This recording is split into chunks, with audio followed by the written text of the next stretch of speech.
Hello. Today with Dr. Andy.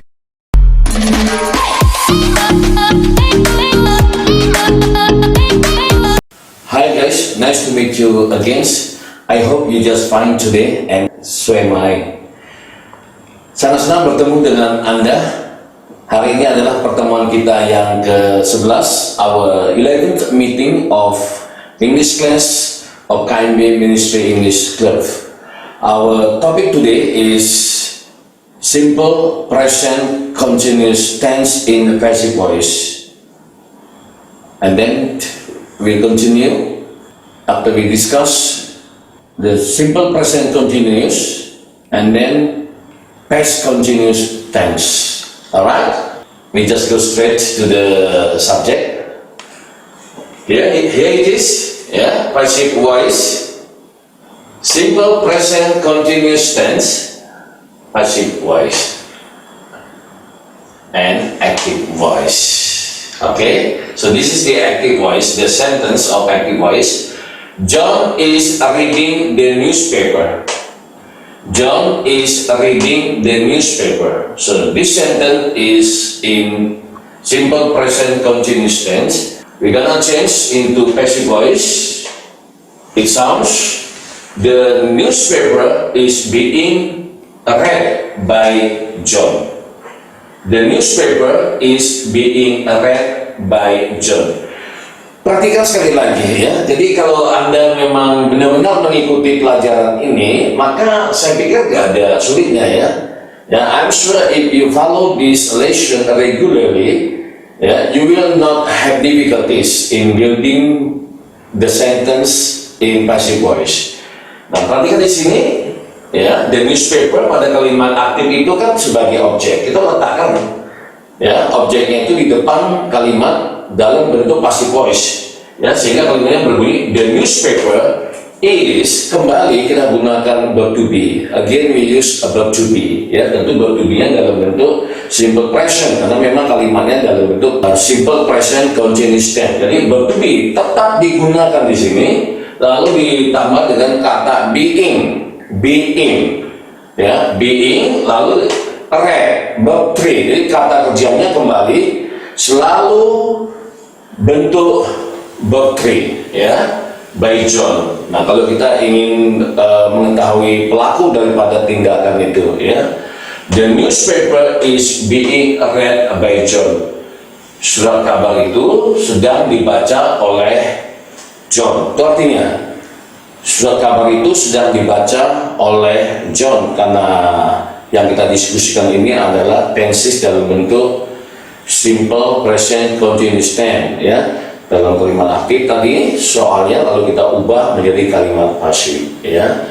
Nah, kita lanjutkan, kita perhatikan rumusnya atau struktur daripada kalimat dalam bentuk passive voice ya.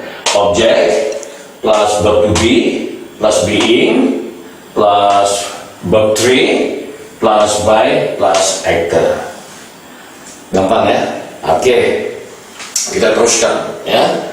Lalu kalimat positif diubah menjadi kalimat negatif ya. We change the positive sentence into negative ya.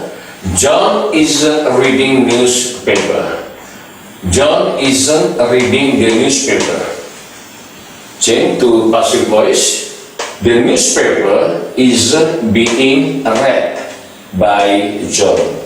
Okay, the newspaper isn't being read by John. Ya, nah bedanya itu pada kalimat negatif verb to be-nya dinegatifkan. Is berubah menjadi isn't. A berubah menjadi are. Am berubah menjadi am not. Ya. Lalu rumusnya perhatikan di sini ya. Object plus verb to be tentu dalam bentuk negatif. Plus being plus verb 3 plus by plus actor, pelaku. Oke. Nah, ini yang terakhir ya. Interrogative sentence. Is John reading the newspaper?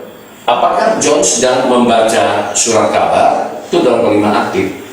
Kita ubah ya ke kalimat pasif.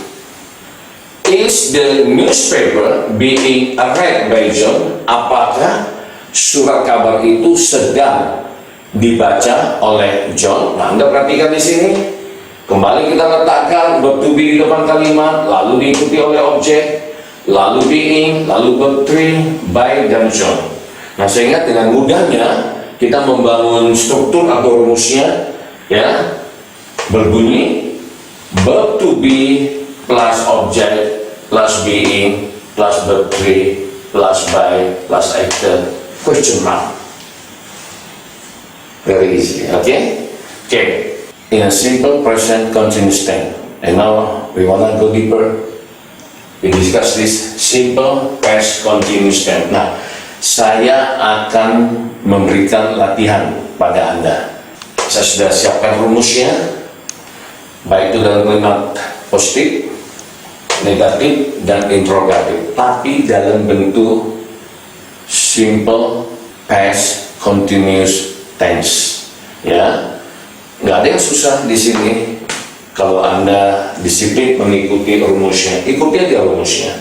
Ikuti rumusnya, lalu dengan mengikuti rumus, Anda mulai coba belajar membangun kalimat-kalimat. Ya, terserah. Ya, terserah pokok kalimatnya, terserah pelakunya, terserah objeknya, terserah verb-nya. Ya, ikuti aja rumusnya. Nah, saya ingin tahu sampai sejauh mana kemampuan Anda dan keseriusan Anda. Saya tidak akan menjelaskan, tapi saya sudah siapkan rumusnya. Ya, Anda tinggal baca di sini, lihat di sini dulu, perhatikan, pay attention to the subject, object plus verb to be, but in past tense, because the sentence in past continuous tense plus being plus verb 3 plus by plus actor almost the same as in simple present continuous tense. Hampir sama kan? Bedanya di sana di dalam bentuk present, di sini dalam bentuk past tense. Jadi cara membuatnya pun sama juga. Ya, yang saya maksudkan cara membuat kalimatnya pun sama juga. Ya. Lalu di kalimat yang negatif, Anda perhatikan di sini, object plus verb to be dalam bentuk negatif atau negation plus being plus verb 3 plus by plus actor. Kembali, ya, sama dalam bentuk simple present continuous tense. Yang membedakannya, ya kan, kalau di sana simple present, maka di sini kamu harus ubah dalam bentuk simple past continuous tense. Oke, ini rumusnya. Lalu yang terakhir, perhatikan ini kalimat tanya, ya, verb to be dalam bentuk past tense tentunya kamu sesuaikan, kamu konjugasikan, ya, dengan objeknya. Ini objeknya, lalu plus being plus verb 3 plus by plus actor, dan jangan lupa kata tanya. Ini dia, ya. Jadi kembali saya katakan, ya, tidak ada yang susah. Kembali, ya. Jadi saya pikir tinggal sedikit lagi, ya, sedikit lagi Anda akan berbicara bahasa Inggris dengan lancar.